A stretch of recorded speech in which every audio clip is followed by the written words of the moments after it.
Welcome to Mapping Success. I'm Dr. Marie Morse. Thanks for returning and congratulations on your commitment and doubling down on pursuing the best version of you. What are the pillars of wellness and what are those critical elements of not only surviving but actually thriving? We're thinking about the creative or emotional side, mental side of you, the fiscal or financial components of your wellness, social wellness, intellectual wellness, academic, occupational, environmental, and of course, physical wellness. There are definite needs for us to have balance across all of them. When we adopt a mentality of activation and empowerment, it puts us in control. Remember, this is all putting you in the driver's seat. You being able to determine what path are you taking to what destination is your priority. And although we tend to lean into the things that we're most successful in, it's critically important to understand where we're having our deficits. Many people enter into new years, and whether you're watching this in a new year or you're watching this 6 months in, it is important to remember it's not the time for you to create a new you. It is a matter of building on the foundational components that you want to keep and striving towards the best version of you. So how are we going to do this? Well, good news is I took some notes to keep us on track. And I first have to start with, what is the strategy to get us out of the starting box? We need to be able to not only understand where we're at, but understand where we want to be. And so what is that destination? How are we going to get there? How are we using our time? How are you spending your time every single day across the week? So let's unpack this, because many times the first thing people will say to me, and I know I've been guilty of this as well, is, oh, there's not enough hours in a day. There's not enough time. I can't do these things. I cannot make this investment because time is not enough. Again, that's a victimization mentality, saying that there's something I don't have control over. So let's do a little math. There are 24 hours a day and there's 7 days in a week. So that means that you have 168 hours in a week. Let's first start subtracting out the things that we can't necessarily change. Let's say we work a full-time job. That's a 40-hour work week. So I do 168 minus 40, that leaves me 128 hours. And I'm going to give you the fact that you probably have commuting time. One of the biggest values that I found in my life of moving from the New Jersey, New York area to central Pennsylvania is the value that was given to me in my commute. I used to have an unpredictable commute where some days it'd be 45 minutes, other days it could be 3 hours in one direction. So I'm going to say, let's say you have 7 hours of commuting in a week. So we'll take that out. You're now down to 121 hours. Of course, you know I'm prioritizing sleep. And I want you to be getting that age-appropriate duration of sleep. And so if you're a typical adult who should be sleeping 7 to 9 hours, let's average it out, 8 hours a night. So let's say that is giving you another 56 hours you're subtracting. That means you have 65 hours left in the week to do with it as you wish. Now I know the criticisms are just pouring out. I can feel them. I feel it reverberating in this room of, well, that's also including weekends. Well, remember, I already took out the sleep in the weekend, so that's at 8 hours. And so if I have 56 hours and I want to say that those other 33 hours need to be subtracted out, that now still leaves me around 6.5 hours a day every workday. What are you doing with those 6.5 hours? So it's important to examine how you're using your time, your energy, your emotion during your work days and not during your work days. How are you sleeping? Are you having a regular schedule? Are you getting the right duration? Are you having the right quality? And then what are you using that extra time for? And if you're like myself, who I'm a mom and I also work, you sometimes are like, I don't even know where that time goes. This is your opportunity to own it. What I recommend is really actually taking paper and pen, or I use my notes feature all the time to be able to keep track in the moment. How am I spending my mornings? Is it something that is bringing me joy? Is it something that's bringing me value? Is it something that I have to do, or is it something that I want to do? And if it's a have to do, is it the right time, and is it the right amount of time being spent on doing it? When I look at my bedtime schedule, is it regular or is it erratic? Is that fueling me or is it leaving me desperate for more hours in a day, and therefore the investment I'm using during the day is leaving me just with fumes to be able to exist. It's important to recognize that when we're looking at what we want to accomplish or our quality of sleep because we're struggling with it, we cannot define them separately. They're impacting one another. And so really being able to examine and control those things are a starting place for you to be able to say, these are the steps I need to take to get me closer to the outcome of the best version of who I am. So I'm going to challenge you for this week to start looking at that. Record these things. Record your schedule, your time utilization, the value that it's bringing, the have-tos versus the want-tos. And then I want you to make a comparison to, how does this correspond to your wellness inventory? Do you find that you utilize all of your time in just one area of wellness, or that you're completely lacking the purposeful intention of using it the way that would be most balanced? Now, that gives us a great starting place to identify the actions we're going to engage in to be able to move us forward more seamlessly with less flat tires in getting to the point of our best version of who we are.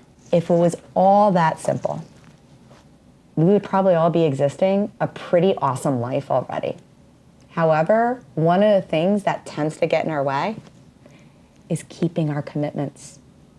We tend to be able to excuse away why we didn't make the changes, why we allow maybe the maladaptive habits that we're engaging in to persist.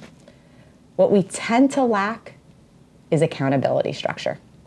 So one myth I want to dispel right now is I can't make anyone accountable.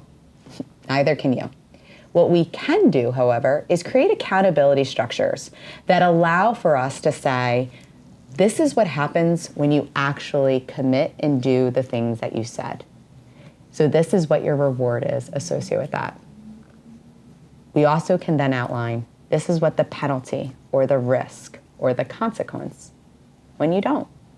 Without defining that accountability structure, it then leads us to be able to wax and wane whether or not we're going to commit on a day-to-day basis to the things that we've outlined by doing all of these exercises. So how do you create an accountability structure, especially when you're saying, I'm trying to be accountable to myself? This is where you need to look at what will you respond to best. Some people need other people to help them be committed. This is the reason why things like Weight Watchers had worked for years.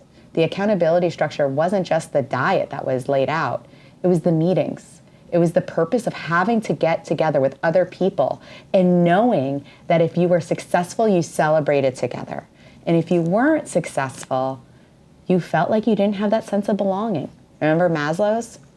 That's important. So the accountability structure may be incorporating other people, not just saying into the ether that you want to do this purposeful change, but telling someone, sharing with them. It is also important to have maybe applications, whether it's a formal app that you're downloading on your cell phone or having on your computer that is providing reminders, prompts, nudges, allowing you to measure progress. That allows for you to stick with it. The last thing that you want to have as a part of your accountability structure is timelines. It is not enough to just say, I want to do this change. It's a matter of saying, I would love to see this change accomplished by X date.